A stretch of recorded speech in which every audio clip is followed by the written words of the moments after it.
tarde a todos, antes de mais. Espero que me entendam bem. Procurarei também, como a minha colega e amiga Teresa Moreira, falar mais devagar do que é habitual em Portugal, para que todos me entendam. Queria começar por, enfim, não posso agradecer e saudar todos os amigos que vejo aí sentados desse lado. Queria cumprimentar os membros da mesa, em particular o seu presidente. Sobretudo agradecer do fundo do coração ao ministro Luís Filipe o convite para participar neste evento tão importante, poder aprender tanto com as palestras a que assisti hoje e ontem, e poder também dar o meu contributo, que dou sempre com muito prazer, um pouco por isso também que foi dito já na introdução. Eu considero-me, e brincam comigo em Portugal por isso, 100% português, mas também 50% brasileiro.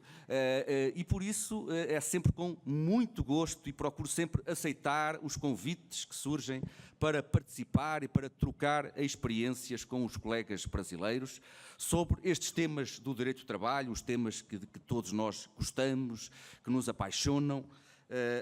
e é isso que irei procurar fazer hoje, de forma sintética, sem vos cansar demasiado, até porque algumas das coisas que eu trazia para vos dizer já foram ditas durante este evento em várias palestras, desde a palestra brilhante de abertura de ontem do professor Valdés, até hoje já foram abordados alguns dos pontos que eu iria tratar.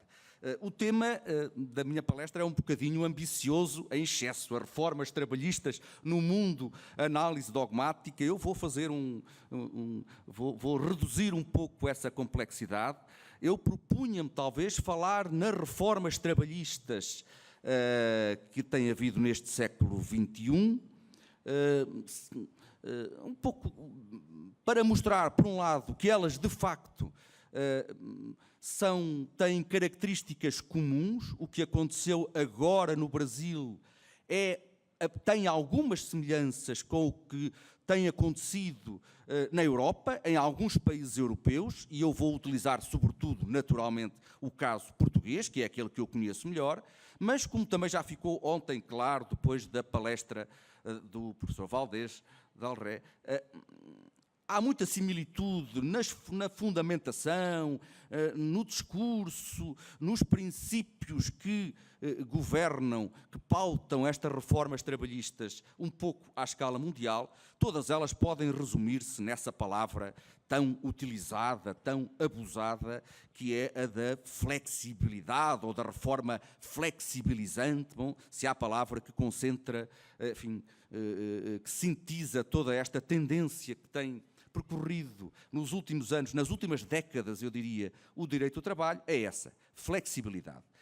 E é uma palavra que, enfim, seria curioso desenvolvê-la. Eu, muitas vezes, lembro-me, a propósito desta palavra, e das reações que ela provoca nos escultores do direito do trabalho, de uma lição que eu aprendi quando estava no primeiro ano da graduação, quando estava a frequentar a disciplina de direito romano. Tinha um professor, um grande tribuno, que dizia justamente que as palavras se gastam com o uso e se prostituem com o abuso, dizia ele. E se há palavra que eu penso que tem sido abusada e que de algum modo muitas vezes também se tem prostituído nesta matéria trabalhista, é essa da flexibilidade e da flexibilização. Porque é uma palavra que nós diríamos que transmite uma sensação positiva, simpática, mas quem cultiva o direito do trabalho sabe o que é que muitas vezes está por detrás ou por baixo desse termo, que muitas vezes é apenas retrocesso, perda de direitos, precarização, por aí fora. E, portanto, eu iria falar um pouco sobre essas reformas flexibilizantes que houve na Europa, em especial no caso português, e com certeza que a reforma brasileira se inscreve nessa tendência de flexibilização. Mas eu também queria deixar aqui um ponto comparando sobretudo a experiência portuguesa com a brasileira, deixar muito claro que a reforma brasileira, embora os princípios sejam similares, a reforma trabalhista brasileira foi, eu diria, muito mais radical do que a reforma portuguesa e, porventura, outras reformas europeias. Radical a vários níveis. Radical pela quantidade de alterações normativas introduzidas, radical pela profundidade das alterações que foram introduzidas na CLT, radical até pela velocidade com que foi feita a reforma,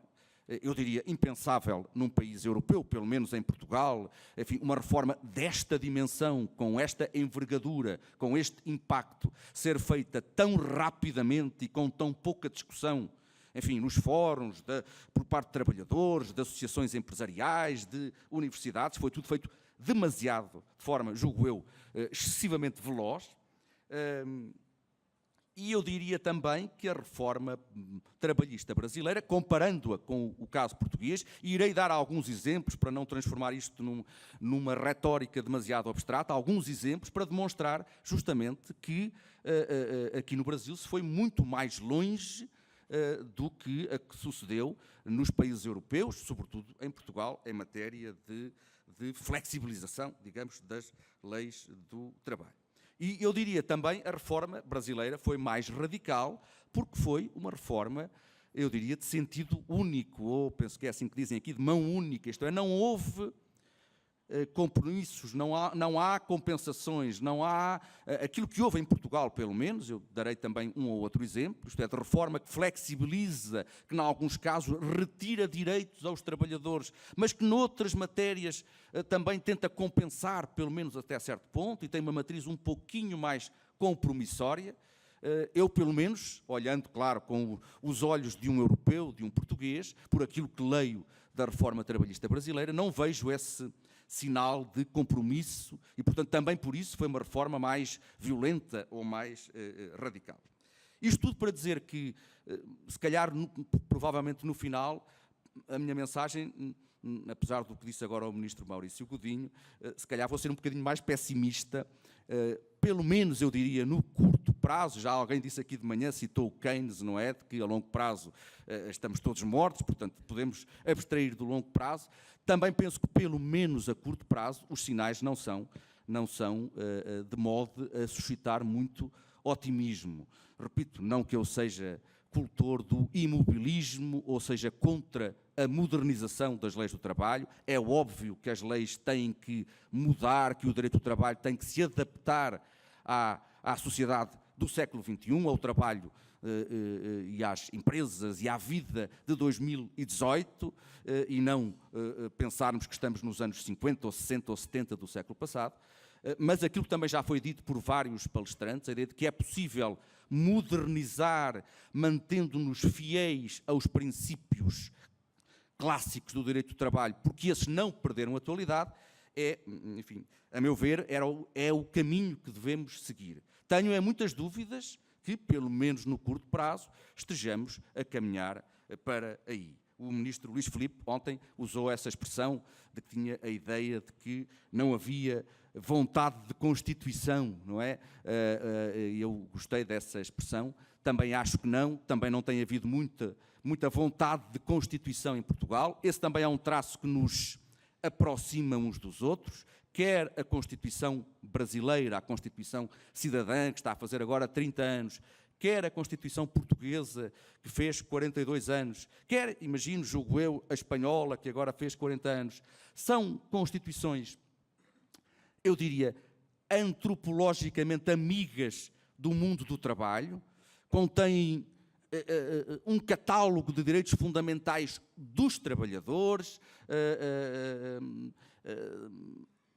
e esse traço comum faz com que a Constituição, enfim, seja também, em Portugal isso tem acontecido muitas vezes, tem sido, porventura, a Constituição devia ser, no mundo ideal, o princípio energético do direito do trabalho, do legislador do trabalho. Porventura diríamos, num país em que existe uma extensa Constituição do trabalho, o legislador ordinário deveria assumir os valores constitucionais e, na lei, dinamizar essa Constituição. Não tem acontecido muito isso em Portugal, penso que também agora é manifesto que não acontece isso no Brasil, mas pelo menos em Portugal a Constituição tem representado um limite ou um freio a essa desestruturação ou desconstrução do direito do trabalho que alguns pretendem. Nesse sentido temos alguma similitude e penso que, sobretudo agora que a lei da reforma trabalhista foi aprovada e já tem 1 ano de vigência, os debates em torno da Constituição e do controle de constitucionalidade das normas serão cada dia mais importantes. Mas há realmente pouca vontade de Constituição. Eu, no final, depois voltarei a referir-me a esse ponto. Iria, então, portanto, dando alguns exemplos, procurar demonstrar essa minha tese de que a reforma trabalhista brasileira se inscreve na linha daquilo que tem sido a evolução do direito do trabalho nas últimas décadas, embora, repito, se situe enfim, quase que num extremo em termos de radicalidade pela forma como, de um momento para o outro, são alteradas tantas normas tão importantes. Eu vou dar aqui 3 ou 4 exemplos, aqueles que, para um português, que evidentemente não é um perito de direito brasileiro do trabalho, mas que, lendo a CLT nova, impressionam mais ou suscitam mais dúvidas ou também merecem mais referências, até por, em alguns casos, ter essa tal similitude com o que sucedeu há alguns anos atrás em Portugal. Claro que nós em Portugal também, já foi referido aqui, não há uma reforma trabalhista única. Eu, enfim, já estudo o direito do trabalho desde os anos 80, desde que concluí a graduação, e sempre, desde o primeiro congresso em que participei, em 1986, portanto já lá vão muitos anos, ainda muito jovenzinho, e os temas eram a crise do direito do trabalho, a flexibilização das normas trabalhistas. Andamos nisto, que eu me lembro, e se calhar os mais antigos lembrar-se-ão ainda para trás de mais, recorrentemente estes temas não nos abandonam. Anos 80 em Portugal, 90, primeira década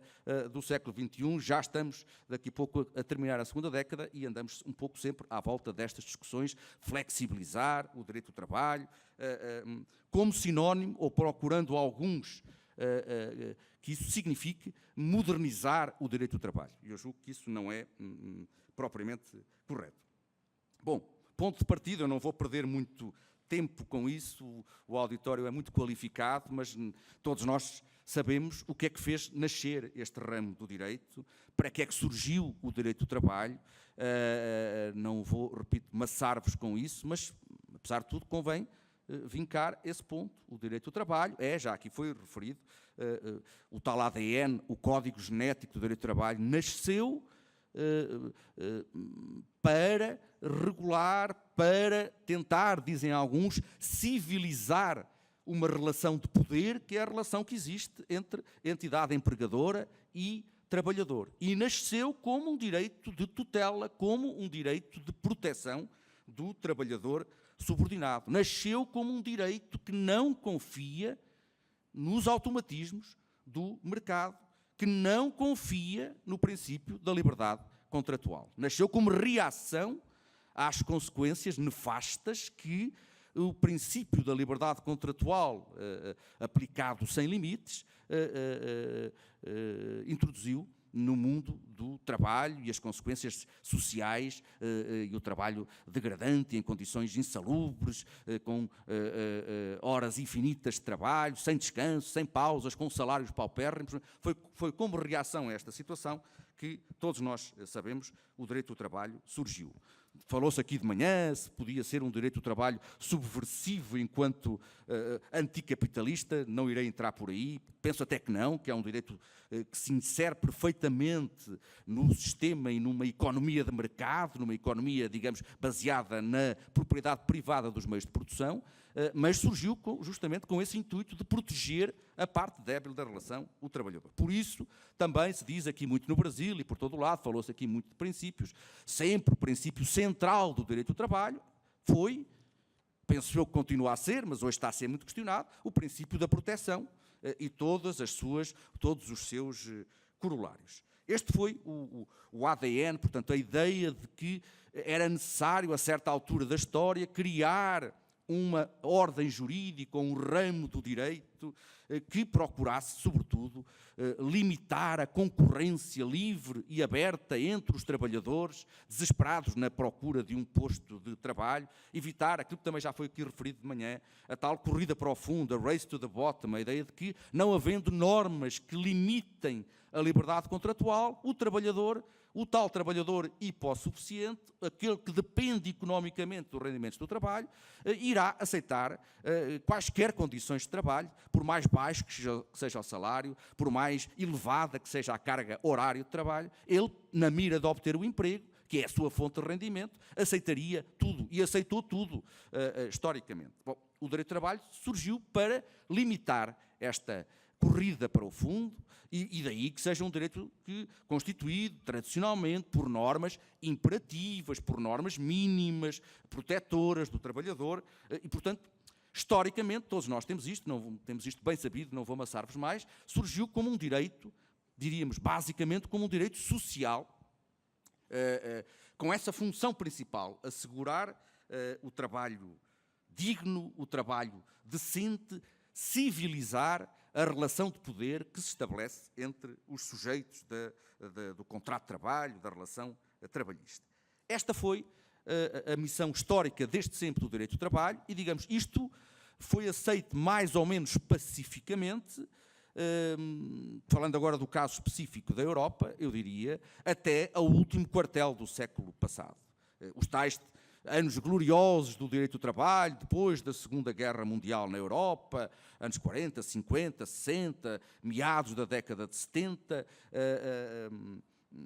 a partir daí tudo mudou e, portanto, este discurso da flexibilização não é novo, repito, verdadeiramente, no último quartel do século XX, ele começou a ser esgrimido, sobretudo também com um aspecto que também já foi referido aqui ontem, pelo professor Valdés, no fundo, a partir dessa época, dependendo de país para país, mas eu diria anos 80, também coincidindo, evidentemente, com a chegada de Margaret Thatcher ao poder no Reino Unido, de Ronald Reagan nos Estados Unidos, enfim, a onda neoliberal que começou a assolar o mundo a partir daí, claramente colocou em cima, em pauta de discussão, essa crítica que permanece até hoje, e que esteve aqui muito presente na reforma trabalhista brasileira, a crítica ao garantismo, ou ao pretenso garantismo e à pretensa ou à alegada rigidez das normas trabalhistas. Portanto, a ideia de se acusar o direito do trabalho, repito, isso ontem foi magistralmente aqui referido pelo professor Valdés, eu vou só repetir, no fundo, o direito do trabalho passou a ser visto por muitos como uma ineficiência. O direito do trabalho era o culpado, e foi sentado no banco dos réus, por muito do discurso hegemónico desde então, justamente sendo acusado de, em vez de resolver problemas, criar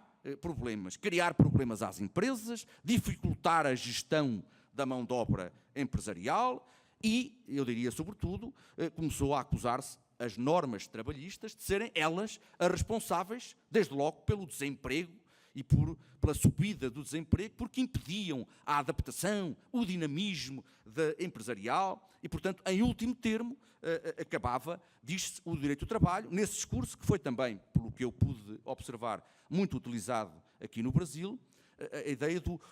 que as normas trabalhistas acabavam por produzir um efeito boomerang, não é? Queriam proteger o trabalhador, mas eram tão rígidas que acabavam por dificultar a vida às empresas e, dificultando a vida às empresas, acabavam por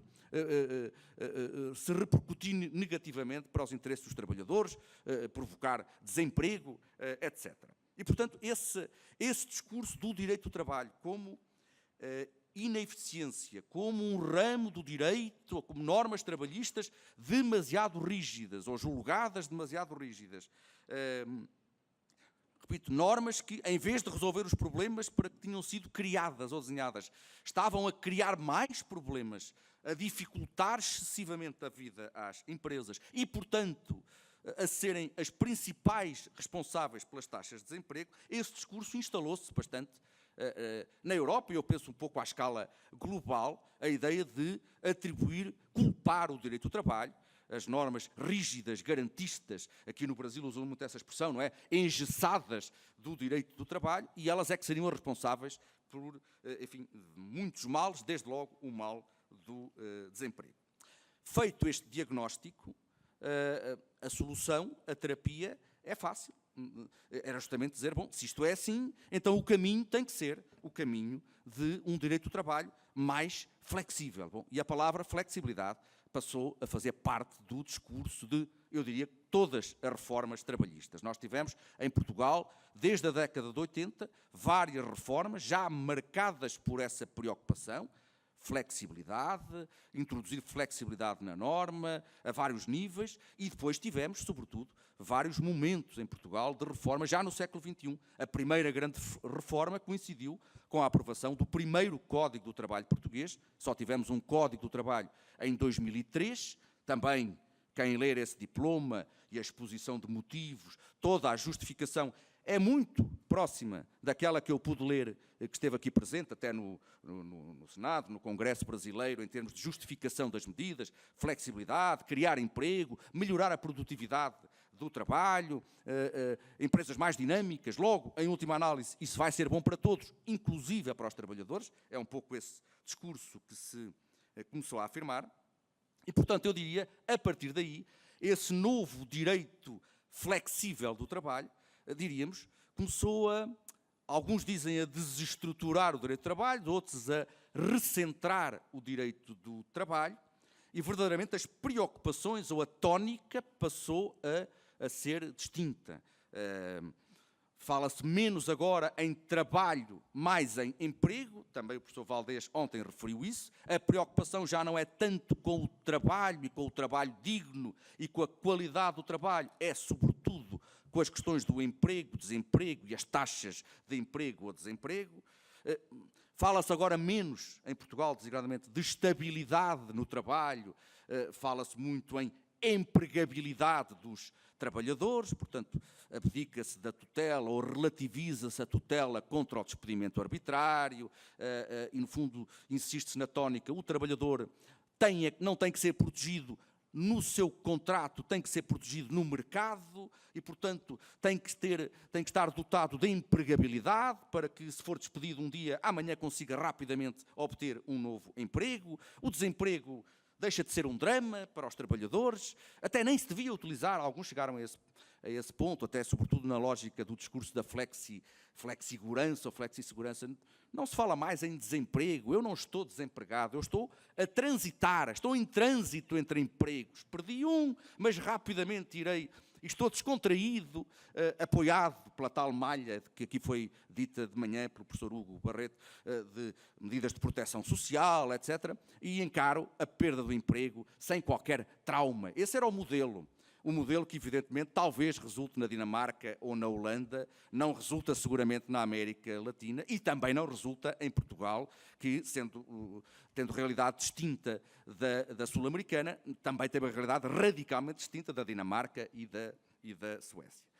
Mas, portanto, o discurso do direito do trabalho centra-se mais também agora na empresa, menos no trabalhador, acentua mais o lado da economia, menos o aspecto social. Eu diria, para resumir tudo em dois termos, é a ideia de eficiência que é colocada no topo e a ideia de equidade laboral das relações de trabalho é subalternizada. Já foi citado aqui hoje, penso que hoje de manhã, também o professor Romagnoli, que justamente de Itália, verdadeiramente traduzindo este processo, que repito, foi e é um processo que corre praticamente todos os países do mundo, falou justamente no direito do trabalho como nestes anos, nestas décadas, passar a ser sujeito a um processo de, ele chamava, colonização economicista. No fundo, os valores, os princípios do direito do trabalho estavam a ser substituídos e predominava aquilo que ainda hoje predomina em Portugal e claramente predominou agora a quando da reforma trabalhista no Brasil. Isto é uma visão, eu diria, instrumental do direito do trabalho. O direito do trabalho agora é visto, sobretudo, pelo discurso, digamos, dominante, como um instrumento ao serviço da promoção do investimento, da criação de emprego e, sobretudo, dominado por considerações de eficiência, produtividade da mão de obra, competitividade das empresas. Quem ler qualquer diploma trabalhista português dos últimos anos, assim como a reforma brasileira e outras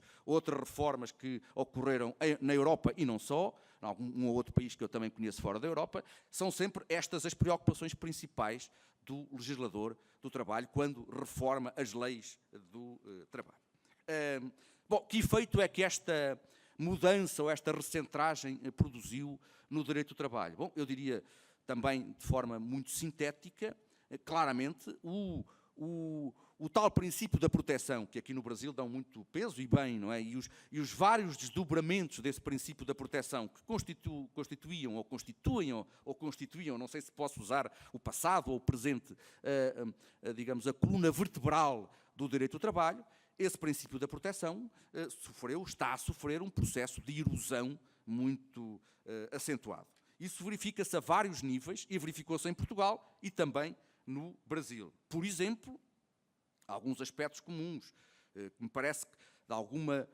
semelhança entre o que aconteceu em Portugal e noutros países europeus e agora aquilo que sucede com a reforma brasileira. Erosão do princípio de proteção, erosão do subprincípio da norma mais favorável, sobretudo aquele problema muito discutido aqui no Brasil, das relações entre a lei do trabalho e a convenção coletiva, o tema da chamada prevalência do negociado sobre o legislado. Essa discussão que agora também foi encarada pela reforma trabalhista, há muitos anos que se instalou também em Portugal e em vários países europeus, e esta ideia de que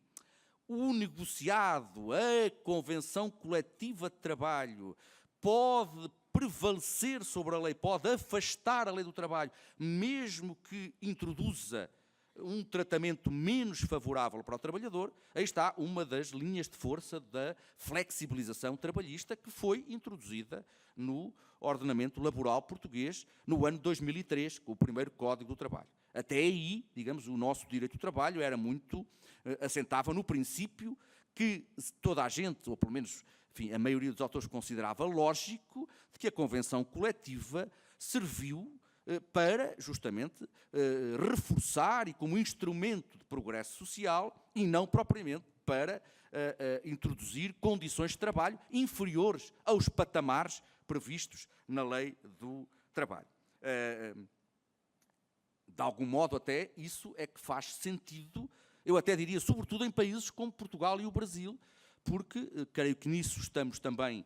irmanados, temos a mesma concepção, o direito de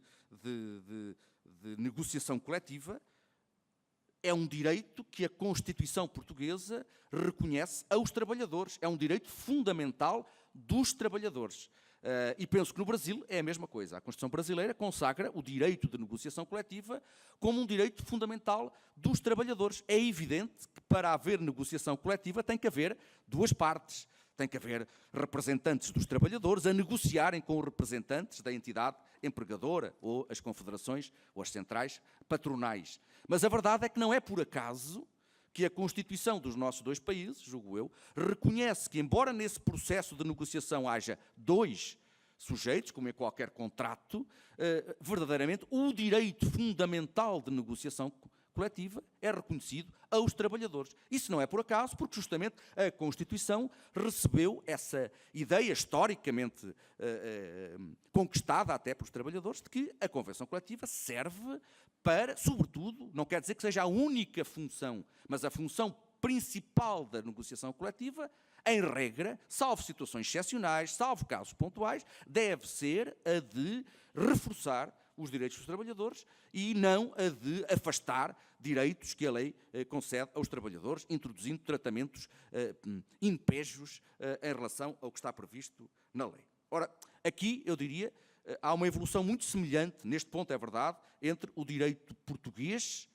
já no início do século XXI, primeiro Código de Trabalho Português de 2003, segundo Código de 2009, com aquilo que hoje, em termos sistemáticos, pelo que julgo saber, está consagrado nos artigos 611A e B da CLT. Portanto, a ideia de que agora o legislador entende que a função primacial da negociação coletiva é a função de adaptação das condições de trabalho às circunstâncias, digamos, de cada setor, de cada empresa, dando uma grande margem de manobra negocial aos sindicatos representativos de trabalhadores, inclusive admitindo que esses sindicatos abram mão, abdiquem de direitos que a lei consagra para os trabalhadores. E isto acontece tanto em Portugal como no Brasil, num período em que é patente, talvez o Dr. Alisson vá falar nisso, a crise dos sindicatos, isto é, que os sindicatos hoje em dia são mais débeis, os sindicatos de trabalhadores, com uma ou outra honrosa exceção em Portugal, estão hoje com menos força, a taxa de filiação é menor, têm menos capacidade de barganha do que tinham há alguns anos atrás. E agora, neste contexto de crise do sindicalismo, há esta mudança de funções da negociação coletiva, flexibilização, diz-se, do direito do trabalho, através desta via da prevalência do negociado sobre o legislado. Aqui é semelhante. Onde já não é semelhante, era um aspecto que achei muito curioso e que mostra, apesar de tudo, a diferença de grau, é depois naquilo que consta da reforma trabalhista brasileira e que já não consta da reforma portuguesa, que é a hipótese não só de o negociado coletivamente prevalecer sobre a lei, mesmo que menos favorável, mas até em alguns casos, o negociado individualmente pelo trabalhador no seu contrato individual de trabalho, poder afastar a norma legal. É aquilo que, julgo eu, aqui no Brasil, chamam o regime do trabalhador hipersuficiente, não é? Uma categoria que eu, pessoalmente, não conhecia. Penso que na Europa também não conheço tratamento doutrinal do que seja um trabalhador hipersuficiente. Admito até que existe algum, talvez o Cristiano Ronaldo ou o Neymar sejam trabalhadores hipersuficientes, mas não parece que estes que estão aqui no artigo 444 da CLT, isto é, pelo facto de o trabalhador ter formação académica e um salário relativamente elevado, que o transforme num ente hipersuficiente que aparentemente até tem mais poder negocial na ótica da lei do que a entidade empregadora e que, portanto, vai poder negociar quase tudo, se é que eu entendi bem. Enfim, eu ressalvo, eu não sou especialista em direito brasileiro, isto é, acho que era o desafio do ministro Luís Filipe, era olhe com os olhos do português para a reforma trabalhista e veja o que é que acha mais curioso. Bom, esta norma acho curiosa e lá está, não existe no caso português. É verdade que em Portugal o discurso da prevalência do negociado coletivamente sobre o legislado, esse passou para o Código do Trabalho português, como regra, com exceções, mas passou. Mas não há nenhuma norma em Portugal. Pelo contrário, o Código do Trabalho português continua a estabelecer que o contrato individual de trabalho não pode estabelecer condições menos favoráveis para o trabalhador do que o que está previsto na lei. O legislador português não chegou ao ponto de ficcionar que o trabalhador tem, no seu contrato individual, está numa posição de igualdade ou até tem posição ascendente sobre a entidade empregadora e, portanto, pode negociar sobre quase tudo livremente. E esta é uma das tais normas que a mim, enfim, numa primeira leitura da reforma, me impressiona muito e claramente não tem apoio, pelo menos no direito europeu que eu conheça, seguramente não no caso português. Outro exemplo muito marcante que a mim me causou também bastante surpresa, tem a ver com aquilo que penso que é uma das novidades mais importantes da reforma trabalhista brasileira e que é uma figura que também foi introduzida em Portugal no último Código do Trabalho, em 2009, que é a figura do, agora penso que célebre já no Brasil, trabalho intermitente, ou contrato de trabalho intermitente, que está realmente consagrado no Código do Trabalho português e de outros países europeus, com várias nuances, já foi aqui dito. Há realmente países europeus que levaram o trabalho intermitente um pouco até ao extremo daquilo que existe no Brasil. Mas até para informar, para não haver a ideia que eu penso, até pelo que acompanho do Brasil e pelo que vou falando com os meus amigos brasileiros, que muitas vezes a reforma trabalhista é apresentada quase como uma importação de regras que já existem na Europa e, portanto, na Europa existe o trabalho intermitente, vamos consagrá-lo também aqui. É verdade, em vários países europeus essa figura foi consagrada, é um contrato é um mecanismo de flexibilização, inscreve-se também naquilo que o professor Hugo Barreto falou de manhã, esta tendência para ir multiplicando os contratos atípicos de trabalho. Portanto, nós tínhamos um modelo que assentava na tal relação de trabalho típica, que foi muito bem descrita pelo professor Hugo Barreto, mas nos últimos anos aquilo a que temos vindo a assistir na Europa, em Portugal e agora também no Brasil, é a multiplicação de contratos atípicos. O teletrabalho, o trabalho a tempo parcial, o trabalho a termo, claro, o contrato a termo, em Portugal o principal veículo de emprego precário é justamente a figura do contrato a termo, tal como em Espanha, ontem foi referido, o trabalho temporário, através de empresas de trabalho temporário, e agora também o trabalho intermitente. Mas, enfim, em Portugal, essa figura do trabalho intermitente foi introduzida no Código, mas foi introduzida, apesar de tudo, e era essa a ideia que queria deixar clara, com limites. Isto é, o trabalho intermitente em Portugal é mesmo intermitente, isto é, o trabalhador tem que alternar períodos de atividade laboral, de prestação de atividade, com períodos de não prestação de trabalho. E a lei portuguesa estabelece que, ao longo de um ano civil, pelo menos 6 meses, tem que haver pelo menos prestação de trabalho ao longo de 6 meses, dos quais 4 têm que ser consecutivos. E o trabalhador pode ser convocado para prestar trabalho, é o empregador que o convoca, trabalho à chamada, muitas vezes disse isso, com, segundo a lei portuguesa, pelo menos 20 dias de antecedência. Ora, eu vejo aqui o trabalho intermitente tal como foi consagrado na reforma trabalhista brasileira. O trabalhador pode ser convocado a qualquer momento com apenas 3 dias de antecedência,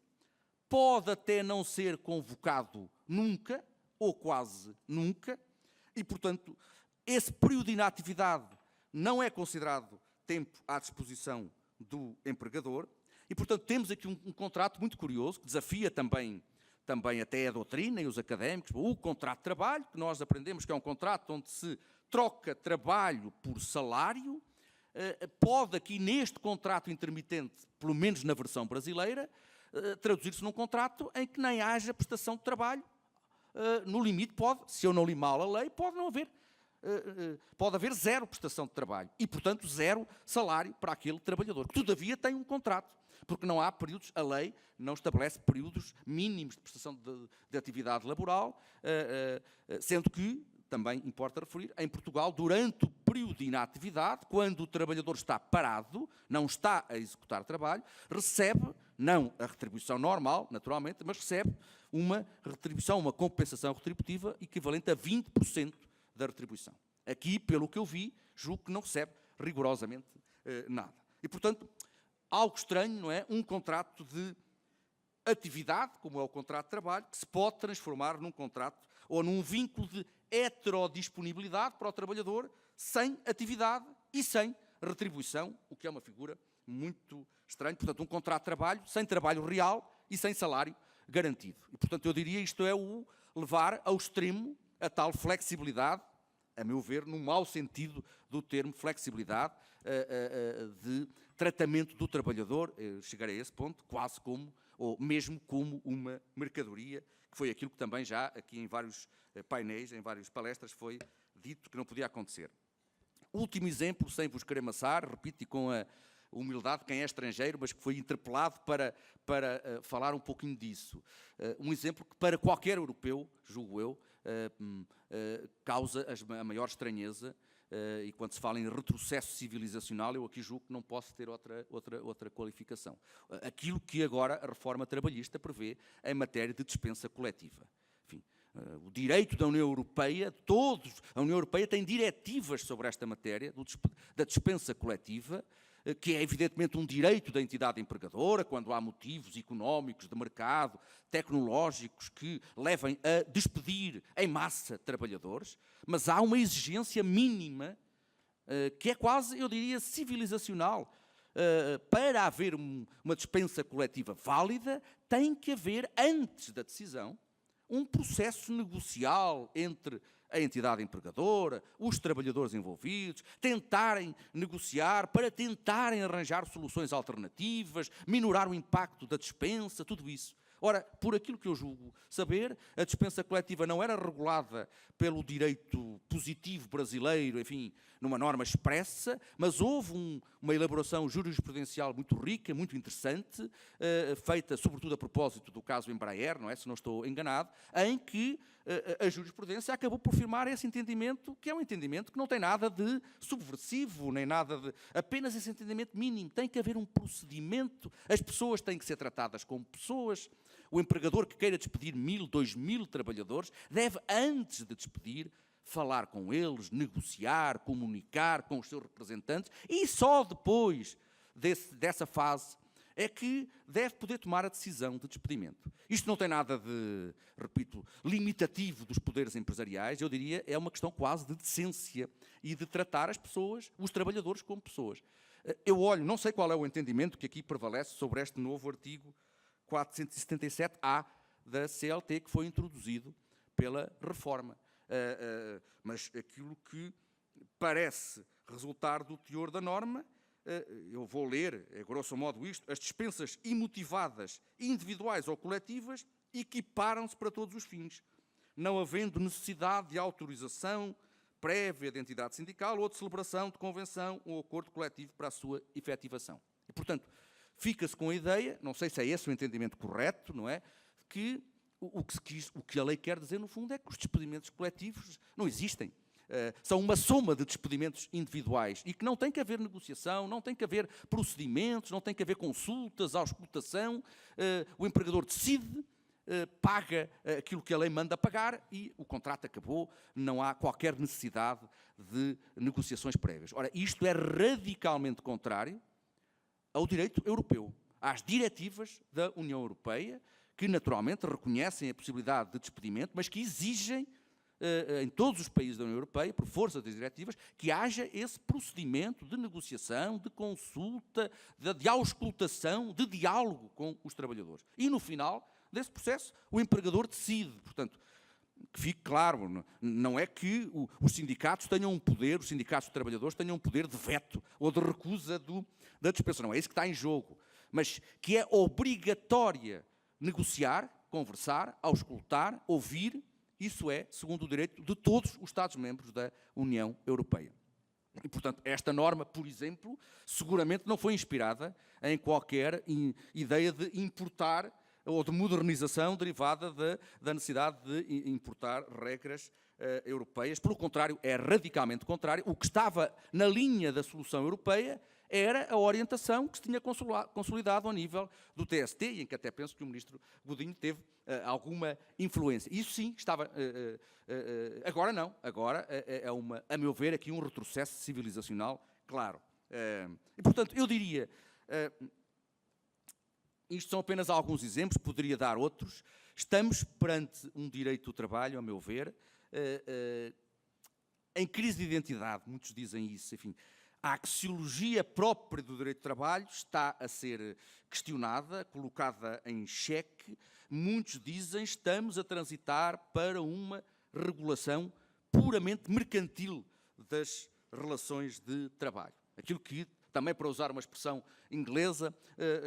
muitas vezes muitos dizem um direito do trabalho market-friendly, amigo do mercado. É para aí que deveríamos caminhar, segundo algumas visões sobre a evolução do direito do trabalho. Isso todos sabemos tem os riscos que já foram aqui denunciados em várias palestras. Isto é, substituir as leis do trabalho,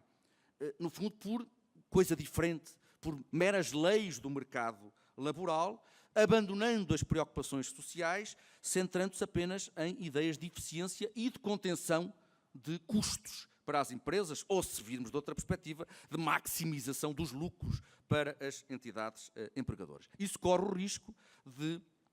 reduzir o trabalhador à condição de mercadoria e de chocar, de embater de frente com o tal princípio da Declaração de Filadélfia, que no fundo constitui também uma das um dos princípios normativos básicos deste ramo do direito. Se queremos levar a sério aquela ideia de que o trabalho não é uma mercadoria, ou que é uma mercadoria fictícia, que não deve ser tratado como uma mercadoria, porque, como também foi já aqui dito de manhã pela minha colega, até muitos dizem que o trabalho não existe, o que existe sempre são pessoas que trabalham. Se queremos permanecer fiéis a esses princípios, então temos que olhar com alguma cautela para esta evolução do direito do trabalho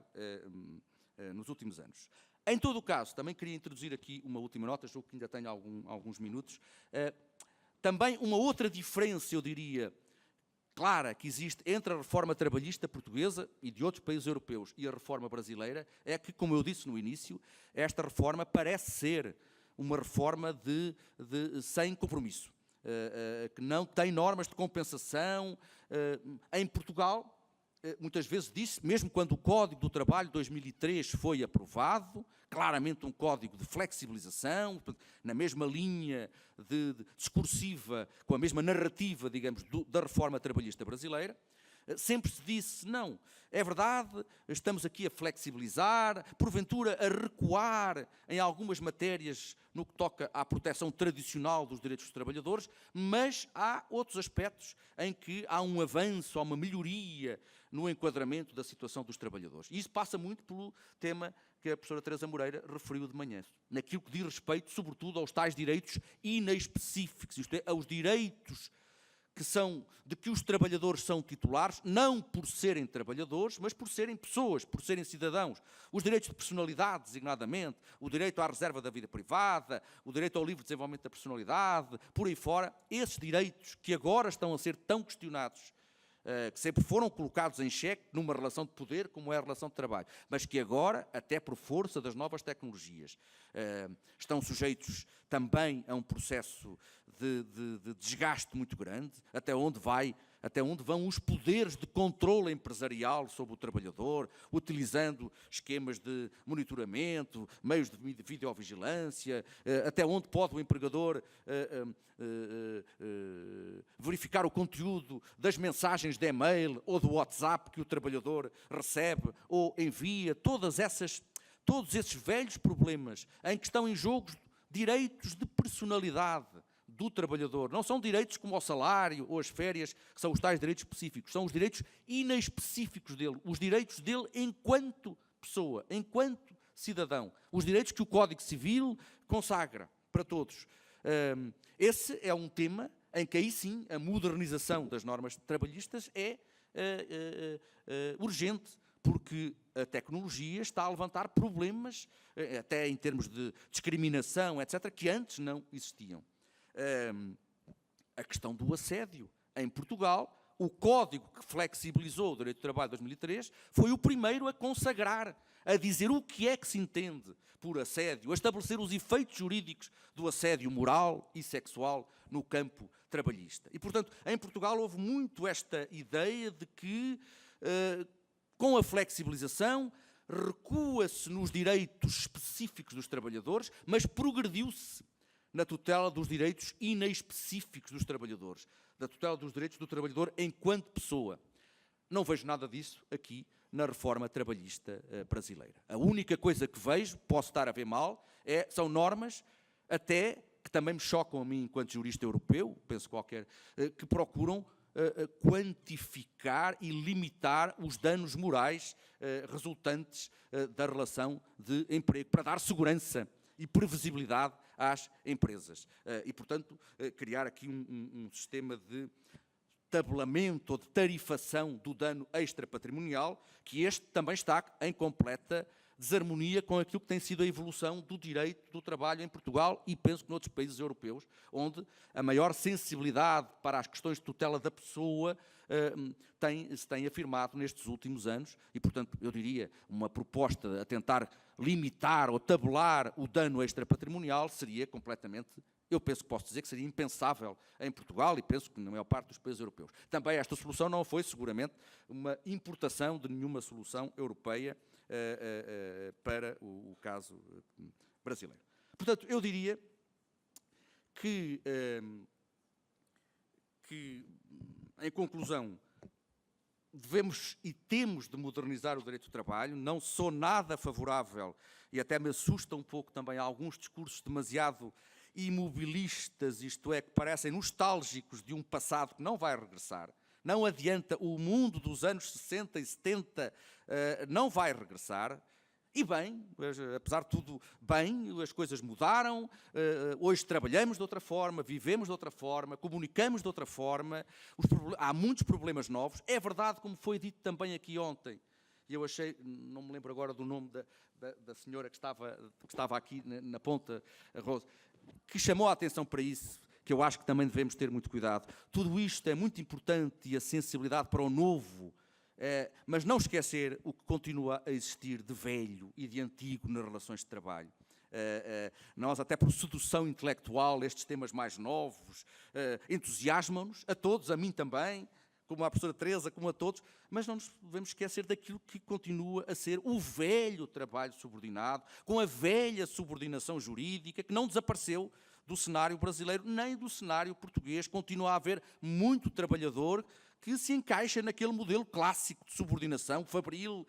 lá do início do direito do trabalho. Nem tudo mudou, mas muita coisa mudou e, portanto, temos que modernizar, sem dúvida, adaptar as normas. Penso, todavia, que isso tem que ser feito preservando os princípios, renovando o tal espírito de Filadélfia, de que o trabalho não é uma mercadoria, e que, portanto, a tarefa principal do direito do trabalho do século XXI deve ser essa de conseguir que o mundo, pelo menos enquanto não chegarem em massa os robôs a substituir-nos, que o mundo seja um mundo de trabalho digno, decente para todos. Isso passa muito, e era com esta nota que iria terminar, penso que já estou no fim, passa muito por questões que até transcendem o direito. E eu volto àquela expressão que o ministro Luís Filipe utilizou ontem, que nessa tarefa de modernização continua perfeitamente atual os princípios e os valores consagrados na Constituição do Trabalho brasileira, como, penso eu, na Constituição do Trabalho portuguesa. Temos que dinamizar a Constituição, é uma boa plataforma, digamos, de avanço, ou pelo menos, repito, para limitar o retrocesso e a desestruturação do direito do trabalho. Tem de haver vontade de Constituição, que não tem havido. Eu não estou muito otimista, porque diria, bom, até admito que haja muitas discussões sobre se deve ou não haver uma vontade de Constituição,